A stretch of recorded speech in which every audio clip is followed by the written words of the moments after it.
Congress party के वरिष्ठ नेता और बड़े प्रवक्ता पवन खेड़ा के खिलाफ एफआईआर दर्ज करवाई गई थी। अब इस मामले में पवन खेड़ा को बड़ी राहत मिली है, या साफ लफ्जों में यह कहा जाए तो जीत की तरफ एक कदम आगे बढ़ चुके हैं पवन खेड़ा।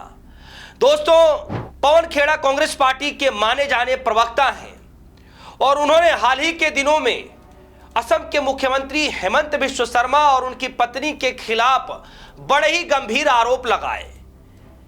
इस आरोप में तीन देशों के पासपोर्ट रखने का आरोप लगाया गया और यह सवाल पूछा गया कि क्या कोई अपराधी है जो 3 देशों के पासपोर्ट रखे जा रहे हैं। बाकायदा पवन खेड़ा ने 20 से 22 मिनट की प्रेस कॉन्फ्रेंस की और उसमें न सिर्फ हेमंत बिश्व शर्मा को लेकर के भ्रष्टाचारी का आरोप लगाया गया, बल्कि किस तरीके से हेमंत बिश्व शर्मा की पत्नी के ऊपर बड़े ही गंभीर आरोप लगाए गए, 3 देशों के पासपोर्ट रखने का आरोप लगाया गया।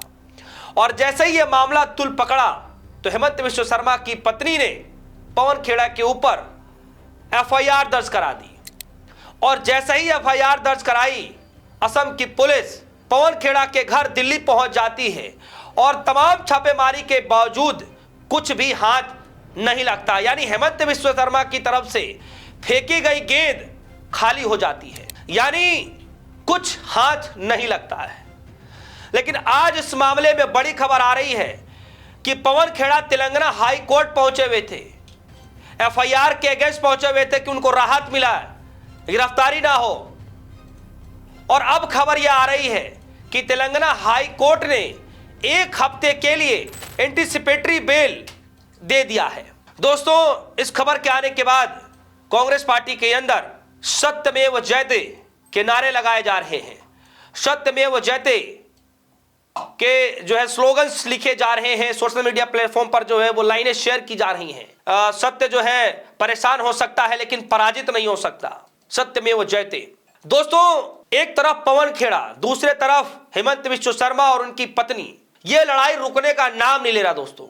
और सबसे बड़ी बात यह है कि सिर्फ पवन खेड़ा ने आरोप नहीं लगाया भ्रष्टाचार के, 3 पासपोर्ट रखने के, बल्कि भारत जोड़ो यात्रा के दौरान राहुल गांधी भी कई बार यह कह चुके हैं कि अगर देश के अंदर अगर सबसे बड़ा अगर कोई भ्रष्ट सीएम है इस देश के अंदर में तो वो सीएम कोई और नहीं बल्कि हेमंत बिश्व शर्मा है।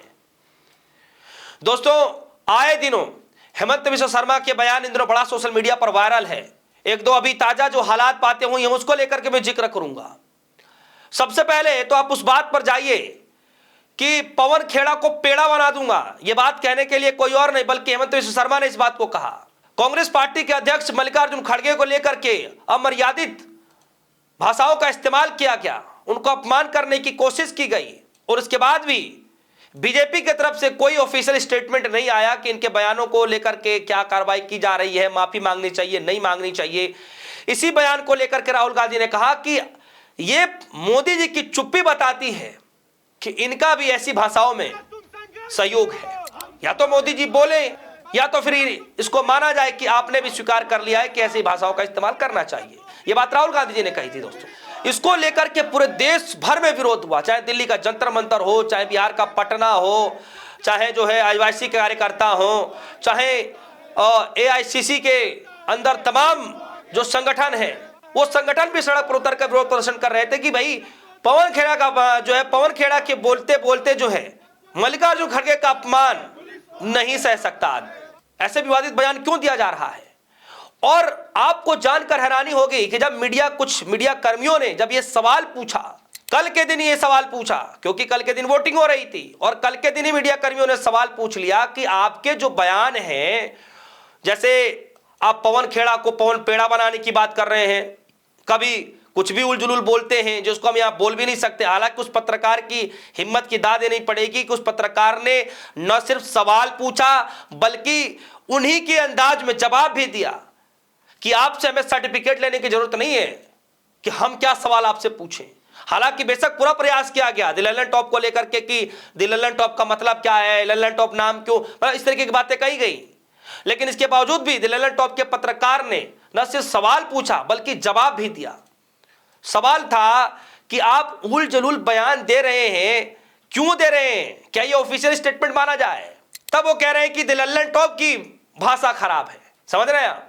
बड़ी चर्चा का विषय है कि पत्रकार जब सवाल पूछते हैं तो एक इनके मंत्री हैं जो घंटा शब्द का इस्तेमाल कर देते हैं। वही मध्य प्रदेश के अंदर जिनको लोगों ने जो है घंटा मंत्री कह करके संबोधित करना शुरू कर दिया, मध्य प्रदेश के अंदर घंटा बजा बजा करके उनके घरों के सामने विरोध प्रदर्शन भी किया। वो नजारा तब का है जब गंदे पानी पी लेने की वजह से कोई लोगों की जानें चली गई थी मध्य प्रदेश के अंदर। बाकायदा राहुल गांधी गए थे, उस दुखियारी परिवारों से मुलाकात करके आए थे, चेक दे करके आए थे। तो कोई इनका मंत्री पत्रकारों से घंटा शब्द का जिक्र कर देता है कि घंटा सवाल है ये। कोई जो है तू तड़ा करके बात करता है। कोई नेता ऐसा है जो कहता है कि हम पवन खेड़ा को पेड़ा बना देंगे। कोई जो है मल्लिकार्जुन खड़गे को लेकर के अपमानित कर रहा है, खुलेआम मीडिया के सामने विवादित बयान दे रहे हैं। लेकिन इधर से कोई कार्रवाई नहीं है दोस्तों। पवन खेड़ा ने कायदे में आरोप लगाया तो सरकार की तरफ से एसआईटी की जांच गठित करनी चाहिए थी। हो जाने देते दूध का दूध और पानी का पानी। यहां तो प्रचलन ही उल्टा हो गया है कि कोई आरोप लगाए तो सबसे पहले उसी के ऊपर एफआईआर दर्ज करा दो, उसी के ऊपर छापेमारी कर दो कि तूने आरोप लगाया कैसे, कैसे हिम्मत हुई, कैसे जरूरत हुई कि आरोप लगा दिया गया। दोस्तों फिलहाल खबर यही आ रही है, जैसे मैं पढ़कर बता देता हूं, बार एंड बेंच की तरफ से खबर आई है। खबर में लिखा है breaking, Telangana high court grant transit anticipatory bail of 1 week to the Congress leader Pawan Khera in FIR registered by Assam Police।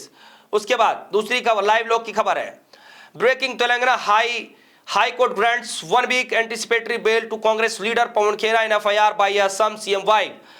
High Court grants 1 week time to Khera to move before the concerned court। यानी अब इस मामले से जुड़े हुए court में अब जा सकते हैं, आगे की लड़ाई लड़ सकते हैं। आगे इस खबर को अमर उजाला ने लिखा, पवन खेड़ा को राहत, तेलंगाना हाई कोर्ट से मिली 1 हफ्ते की अग्रिम जमानत, संबंधित कोर्ट में जाने की इजाजत। दोस्तों पवन खेड़ा को जमानत मिल चुकी है, बड़ी राहत मिल चुकी है। क्या यह जीत की पहली कड़ी पवन खेड़ा ने पार कर ली है? दोस्तों आप सभी को क्या लगता है कि एक तरफ हेमंत बिस्वा शर्मा है जिनके ऊपर ढेरों आरोप लगाए गए हैं, उनकी वाइफ के ऊपर भी आरोप लगाए गए, न सिर्फ पवन खेड़ा ने लगाया बल्कि राहुल गांधी जी ने भी समय समय पर भ्रष्टाचारी के आरोप लगाते रहे हैं।